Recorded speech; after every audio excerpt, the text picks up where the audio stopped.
Welcome to Crisis in Perception, where we examine the systems shaping our world one book at a time.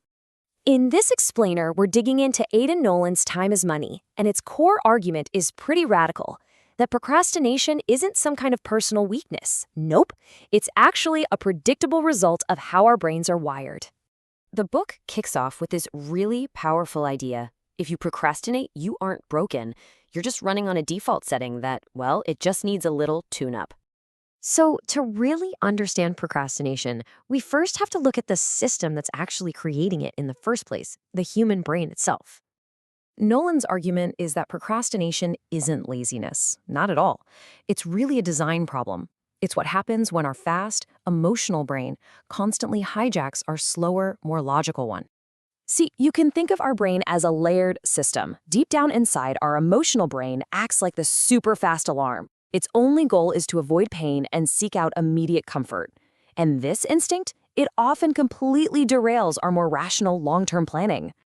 And this internal conflict creates a really powerful feedback loop. It's a loop where we actually get rewarded for avoidance with a nice little hit of immediate comfort. Here's how it works. When we're faced with a big or intimidating task, our emotional brain just sounds the alarm. We feel that spike of fear or anxiety. So naturally, we seek relief by finding a distraction. And here's the most crucial part. Our brain rewards that escape with a feeling of relief, which just reinforces the entire cycle for next time. So if procrastination is just the output of a system, how do we change the inputs to get a different result? Well, it's not about more willpower. It's about redesigning the entire process. The book uses this brilliant metaphor. Think of our brain's alarm system like a thermostat that's set to a really low temperature for discomfort. The moment you try to power through a huge task, it's like cranking the heat. You immediately trigger the alarm and the whole system just shuts down. The key isn't to force it. It's to gradually recalibrate that thermostat. And this is exactly where something like the 3x15 method comes in. It's a system that's literally designed to shrink the task, keeping it below that alarm's threshold. By working in these short, manageable bursts, we start to build momentum without triggering all that internal resistance. When you pair the 3x15 method with an immediate reward, you actually reprogram your entire incentive structure. You're basically hijacking that powerful reward system, shifting it away from the relief you get from avoidance, and pointing it toward the satisfaction of taking action. But okay, if it's just a system, why is procrastination so hard to shake? Why is our default setting so sticky? Well, the book points to forces both inside of us and outside of us. You know, the problem persists because we keep misdiagnosing it. We treat what is essentially a system design issue, a mismatch in our wiring, as if it's a personal moral failing. And that is the crisis in perception. And there are a few big factors that reinforce this. First, the emotional alarm is just plain faster than our rational thoughts.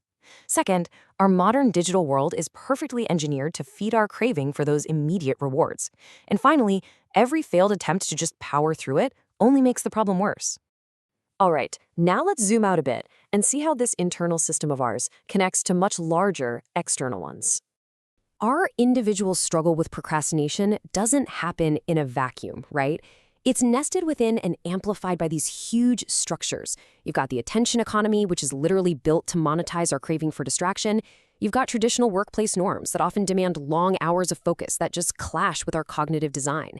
And of course, our culture often ties our identity and self-worth directly to productivity, which just raises the stakes of any perceived failure.